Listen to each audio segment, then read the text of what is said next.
Hello everyone, welcome back to my channel. কেমন আছো তোমরা সবাই? আশা করছি সবাই খুব ভালো আছো, আমরাও ভালো আছি।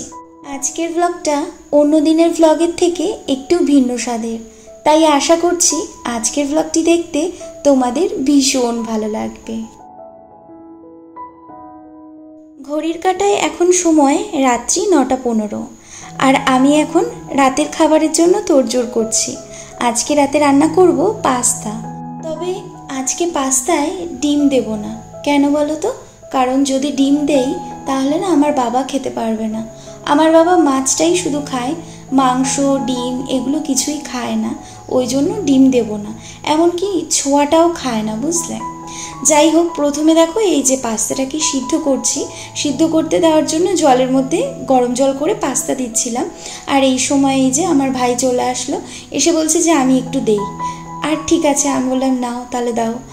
আচ্ছা, এবার তোমাদেরকে একটা কথা বলে রাখি, ব্লগের শুরুতেই বলে দিচ্ছি, আমার না ঠান্ডা লেগেছে, যেই কারণে আমার গলার অবস্থা খুব একটা ভালো না। তাই তোমরা একটুখানি অ্যাডজাস্ট করে নিও, কেমন?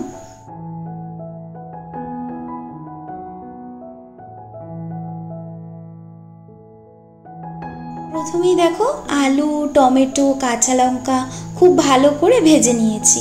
এরপরে এই যে এর মধ্যে সিদ্ধ করে রাখা পাস্তাগুলো দিয়ে দিচ্ছি। আর আমি না পাস্তা সিদ্ধ করে এরকম থালায় করে রেখে দিই, আর একটু বাদে বাদে নাড়াচাড়া দেই। এতে করে দেখি কি পাস্তাটা না বেশ ভালো ঝুরঝুরে হয়। আগে কি করতাম বলো তো? আগে না ওই লবণ তেল দিয়ে সিদ্ধ করার পরে আবার জল ঝরিয়ে নিতাম, মানে ঠান্ডা জলে ধুয়ে নিতাম চাউয়ের মতো করে। কিন্তু এতে করে দেখছি কি যে পাস্তাটার যে লবণটা এটা কমে যায়, আর তেলটাও যেহেতু বেরিয়ে যায়, তো সেই ক্ষেত্রে আগে পাস্তাটা গায়ে গায়ে লেগে যায়। যাই হোক, এদিকে আমার রান্না হয়ে গিয়েছে, এখন আমরা সবাই খেয়ে নেব, বাবা আসলে তারপর বাবাকে দেবো। আর এদিকে বাবা বাজার থেকে চলে এসেছে, আর আসার সময় হাঁসের ডিম নিয়ে এসেছে। যেহেতু আমি আর আমার বর হাঁসের ডিম খেতে ভীষণ পছন্দ করি, তো আমরা যেহেতু কালকেই চলে যাব ওই জন্য হাঁসের ডিম নিয়ে এসেছে বাবা। বাড়ি এসে না আরও 2 দিন হাঁসের ডিম খেয়েছি, কিন্তু ডিম কষা কষা যে রান্নাটা মায়ের হাতে, সেইটা মা কালকে করবে। আর এদিকে বাবা এসেই আমার সাথে এখন নানান গল্প করছে, মানে অনেক দরকারি কথা যা বাবার এখন মনে পড়েছে সেগুলো এখন বলছে। প্রতিটা দিনই রাত্রিবেলা বাবা দোকান থেকে এসেই আমার সাথে এরকমভাবে গল্প করে। এরপরে বাড়ি চলে গেলে পর না এই টাইমটা আমি বাবাকে যেন অনেক বেশি মনে পড়বে। কারণ কি বলতো, বিয়ের পর এই প্রথম আমি বাড়িতে এসে এতটা টাইম থাকলাম, আর সেই কারণেই এবার যেন আরোই বেশি বাড়ি যেতে একদমই মন চাইছে না, কেমন যেন আরও বেশি মায়া মায়া লাগছে, বুঝলে? যাই হোক, এদিকে আমাদের খাওয়া দাওয়া হয়ে গিয়েছে রাত্রে, আর এখন বাবাকে পাস্তাটা খেতে দিলাম। কারণ বাবা না পাস্তা কোনোদিনও খায়নি, তো বলেছিল যে আমি যদি আজকে রান্না করি তাহলে বাবা একটুখানি টেস্ট করে দেখবে যে কেমন লাগে।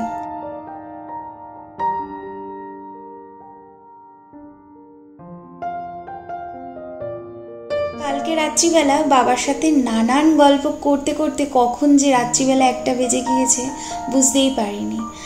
আর এখন এই যে সকালবেলা উঠেই চা বসিয়ে দিয়েছি, আর আজকে না মায়ের লিকার চা আগেই খাওয়া হয়ে গিয়েছে, ওই জন্য মা আর খাবে না, আমরাই শুধু খাবো। আর আজকে একটু দুধ চা খেতে মন চাইলো, ওই জন্য দুধ চা বসিয়েছি। বাড়িতে এসে যদিও অনেকগুলো দিনই দুধ চা খাওয়া হয়ে গিয়েছে, এখানে আসলেই যেন তো দুধ চা খাওয়া হয়।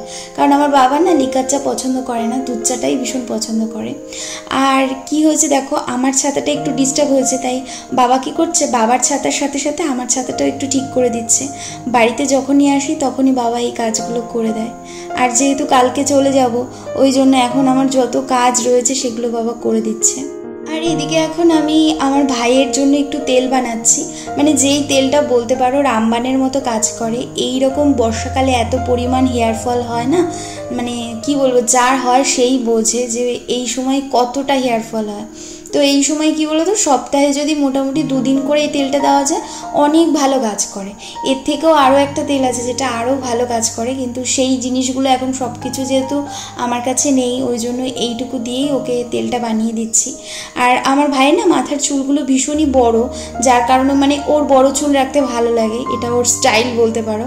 তো যে কারণে না ওর প্রচুর এখন হেয়ার ফল হচ্ছে, তো ওই জন্য আমি এই তেলটা বানিয়ে দিচ্ছি।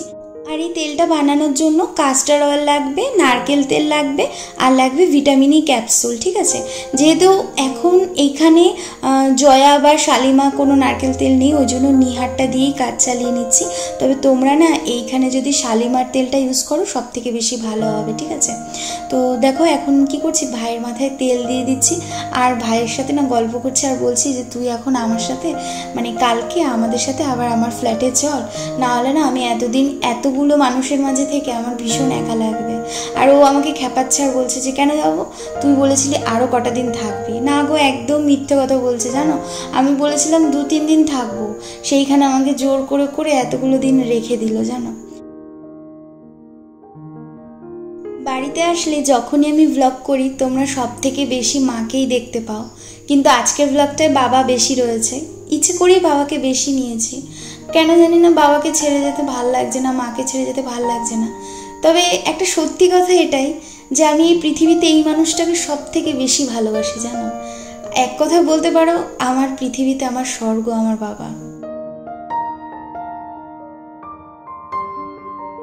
আচ্ছা চলো এবারে তোমাদের সাথে কিছু মনের কথা শেয়ার করি। অনেকগুলো দিন ধরে জানো তো আমি ইউটিউবে ভিডিও আপলোড করছি, কিন্তু ভিডিওগুলোতে না ভিউজ আসছে না। কেন আসছে না জানি না। সবসময় প্রতিটা দিন ভিডিও তৈরি করি আর ভাবি যে আজকে আসছে না, কালকে আসবে, কালকে আসছে না, পরশু আসবে, কিন্তু কতদিন বলো ধৈর্য থাকে, তাই না? আমি যেহেতু এই প্রফেশনটার সাথেও অন্য কোনো কাজ করছি, যে কারণে হয় কি আমার প্রচুর প্রেশার পড়ে যায়, তাও করে যাচ্ছি ওই তোমাদের ভালোবাসাটুকু পাওয়ার জন্য।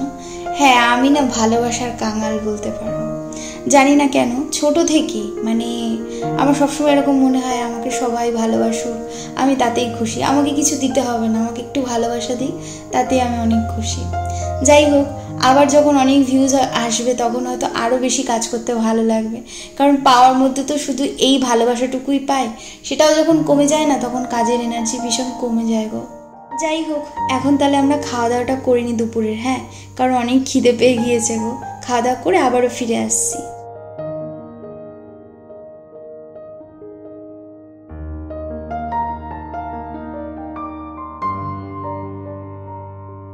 দুপুরের খাওয়া দাওয়া করে না একটু শুয়ে পড়েছিলাম, আসলে শরীরটা না ভালো লাগছে না, একদিকে শরীরটাও ভালো লাগছে না আর একদিকে মনটাও ভালো নেই।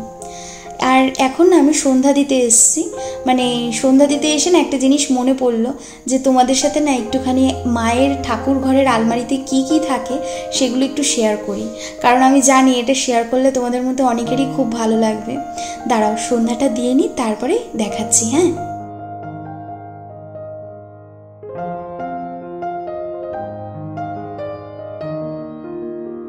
এই দেখো আলমারি খুলেই যেই জিনিসটা প্রথম আমার চোখে পড়েছে সেটা হচ্ছে মায়ের একটা এক্সট্রা প্রদীপ, বুঝলে? এই প্রদীপটা না বাবার দোকানে যখন ওই পয়লা বৈশাখের পুজো হয় তখন মা নিয়ে যায়, আর এই প্রদীপটা না আমার খুব পছন্দ হয়েছে। ঠিক করেছি আমার ঠাকুরের জন্য এরকম একটা প্রদীপ নেব। আসলে আমার প্রদীপটা না অনেকটা ছোট্ট জানো তো, খালি তেল বেয়ে বেয়ে পড়ে, মানে প্রদীপের সলতেটা দিয়ে না খালি তেল পড়ে, ওই জন্য ঠিক করেছি এরকম একটা নেব। ভালো হবে না বলো? আগে না আমাদের বাড়িতে ঠাকুরের জন্য এরকম কোনো আলমারি ছিল না, মানে আমার ঠাম্মা যখন ছিল তখন, কিন্তু পরে আস্তে আস্তে একটু একটু করে মা অনেক কিছুই করেছে ঠাকুরের জন্য। আর আমি এই আলমারিটা মাকে কিনে দিয়েছিলাম, মানে যখন আমি জব করতাম তখন। আর এই আলমারিটা না মায়ের অনেক শখের, মানে এটা একটা ওয়ার্ড্রপ কিন্তু ঠাকুরের আলমারি হিসেবেই মা ব্যবহার করে। আর ওই পাটটায় তো দেখলে সমস্ত বাসনপত্র রয়েছে, মানে ওগুলো হচ্ছে টুকিটাকি বাসনপত্র, এছাড়াও প্রচুর বাসনপত্র রয়েছে যেগুলো ঘুমটি ঘরে থাকে, বুঝলে? আর এই যে নিচের যে পার্টটা এইখানে রয়েছে ঠাকুরের খাবার দাবার ছাড়া ওই ধূপ, তারপরে ঠাকুরের বিভূতি, মানে এই যে মা যখন একাদশী করে তারপর ঠাকুরকে টুকিটাকি ওই যে রান্না টান্না করে দেয়, সাবু তেল টেল এই সমস্ত কিছু রয়েছে, বুঝলে? মানে মানুষের ব্যবহারের জন্য আমাদের একটা সংসারে যা যা থাকে আমাদের এই ঠাকুর ঘরের জন্য এরকম সব জিনিস থাকে, বুঝলে? আর একদম ওপরের পাটটায় না ঠাকুরের জামা কাপড় রাখা হয়, তো ওইটা আর দেখালাম না, ওটা মুখেই বলে দিলাম। আমার মাকে যখন আমি জিজ্ঞাসা করি যে ঠাকুর কি খায় যে তুমি ঠাকুরের জন্য এত জিনিসপত্র আনো, ঠাকুরের জন্য পুরো মানুষের মতো করে সংসার তৈরি করেছো, তখন মা বলে আমাকে একটাই কথা, বিশ্বাসে মেলায় বস্তু তর্কে বহুদূর। তোমার যদি বিশ্বাস হয় তাহলে তুমি অনেক কিছু খুঁজে পাবে, আর যদি তোমার কিচ্ছু বিশ্বাস না হয় তাহলে তুমি কিছুই খুঁজে পাবে না। তবে হ্যাঁ, মাকে দেখে যেমন সংসারটা কিভাবে গুছাতে হয় এটা শিখেছি, এখন কিন্তু আমার এই নতুন সংসারে কিভাবে মা লক্ষ্মীকে বসাবো, কিভাবে রাধাকৃষ্ণ রাখবো, এই সমস্ত কিছু এখন একটু একটু করে শিখছি, বুঝলে। মানে খুব সুন্দর করে যাতে ঠাকুরের একটা আসন করতে পারি, এইগুলোই আমি সারাদিন ধরে এখন ভাবি। আর একটা কথা জানো তো, আমাদের এই বাড়িতে ঠাকুরকে নিত্য সেবা দেওয়া হয় 3 বার। তো 3 বার যে সেবা দেওয়া হয় তাতে কিন্তু কখনোই একই রকম খাবার ঠাকুরকে 3 বার দেওয়া হয় না। সকালবেলা একরকম দেওয়া হয়, দুপুরে একরকম দেওয়া হয়, রাতে একরকম দেওয়া হয়। আর তার মধ্যে একবার মানে দুপুরবেলা ফল দেওয়া হয়। সকালে ওই কিশমিশ দেয়, দুপুরবেলা ফল দেয়, আর রাতে ধরো মিষ্টি জাতীয় কিছু দেওয়া হয়। আর ইনি হলেন আমাদের গুরুদেব। মানে দেখো, আমাদের ঘরে না তোমরা অনেক এই বিগ্রহ পাবে, মানে আমাদের গৃহদেবতা হলেন আমাদের এই গুরুদেব। এই গুরুদেবের জন্যই আমরা রবিবার দিন নিরামিষ খাই। আর ছোট থেকে যেহেতু খেয়ে আসছি, এখন এটা অভ্যাস হয়ে গিয়েছে, কারণ এখন না আমি নিজের সংসারেও নিজে রবিবার দিন পেঁয়াজ রসুনে কিছু রান্না করি না, বুঝলে। আর এইটা হলো আমাদের সংসারের মঙ্গল ঘট। মানে এই যে আমাদের গৃহদেবতা, আমাদের যে গুরুদেব, ইনি নিজের হাতে আমাদের পূর্বপুরুষকে এই মঙ্গল ঘট দিয়েছিলেন। আর এই মঙ্গল ঘটের যে স্বস্তিক দেখতে পাচ্ছ, দেখেছো কতটা উঁচু হয়ে গেছে সিঁদুর দিয়ে আঁকতে আঁকতে। এটা কিন্তু আমার ঠাম্মার হাতে, মানে এই আঁকাটা। তার আগে তার শাশুড়ি এটা এঁকেছে, তো এরকম উঁচু হয়ে গিয়েছে, এর থেকেও অনেক উঁচু হয়ে গিয়েছিল গো এটা। তারপরে এটা আবার ঠিক করে নেওয়া হয় মাঝে মাঝেই। এ মা, আমার তো একদমই মনে নেই। কালকে রাত্রিবেলা থেকে ব্লগটা শুরু করেছি, আর আজকে রাত্রি হতে যাচ্ছে। না, আজকে আর ব্লগটা বড় করব না। তবে চলো, আজকের মতো তোমাদেরকে এখানেই বিদায় জানাচ্ছি, কেমন?